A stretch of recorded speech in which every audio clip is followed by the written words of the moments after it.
Happy new year afternoon. So నేను KL university వచ్చాను. MSM ఇంక్విట్ సెంటర్లో last 5 years I'm working. So almost we did 200 patents from the scholars.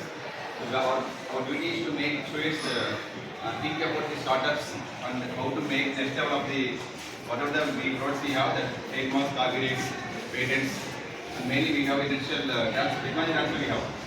Whatever we have ideas, it's going to be next level by using our MSME Government of India schemes. So here 4 levels of, and they are going directly to topic. Here 4 levels of MSME schemes are there. One, infrastructure development schemes. So what are the infrastructure? For example, in KL University we have a library block, 2 floors of labs are there. One MSME director will come and see what are the facilities we are providing. So here in Vizag, KL University is in charge for the MSME Innovation Center. He will provide the 1 lakh funds. For that we need to have here the complete infrastructure scheme.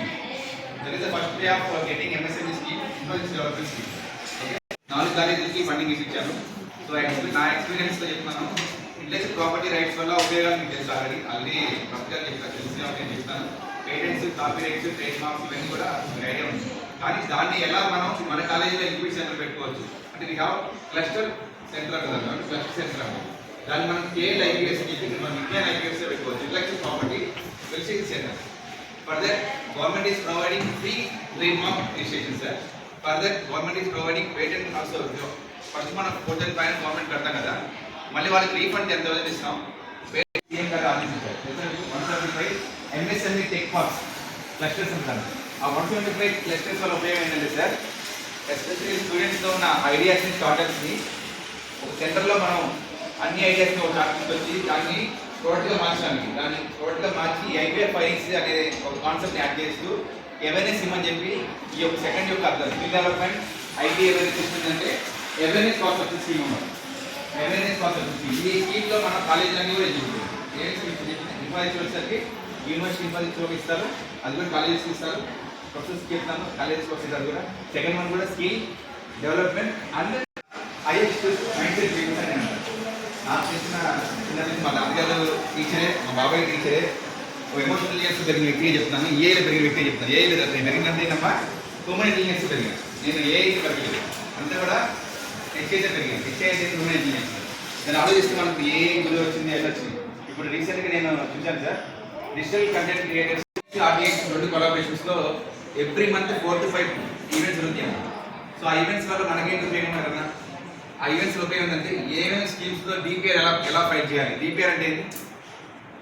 DPR తెలిసే ఉంది, detail project.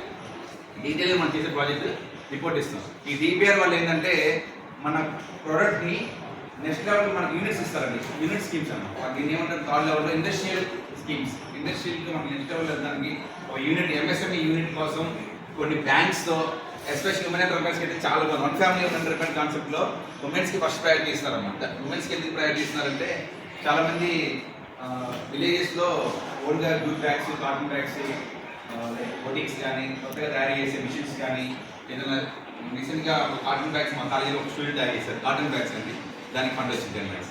So ఇలా రావడానికి ఏంటంటే ఆ DPR చాలా important. ఆ DPR file చేయడం కూడా చాలా హార్డ్. ఏ వెబ్సైట్లోకి వెళ్ళాలి, ఎలాంటి వెబ్సైట్స్ ఉన్నాయి అనేది చెప్తాను. ఐ హ్యావ్ ఆల్రెడీ 10 వెబ్సైట్స్ అండి. ఎవరైనా మీకు సిస్టమ్ గురించి రాసుకోండి, నేను ఆ వెబ్సైట్ చెప్తాను. ఒక్కసారి మీరు అందరూ కూడా ఆ వెబ్సైట్ రాసుకున్నారు. జనరల్గా ఎంఎస్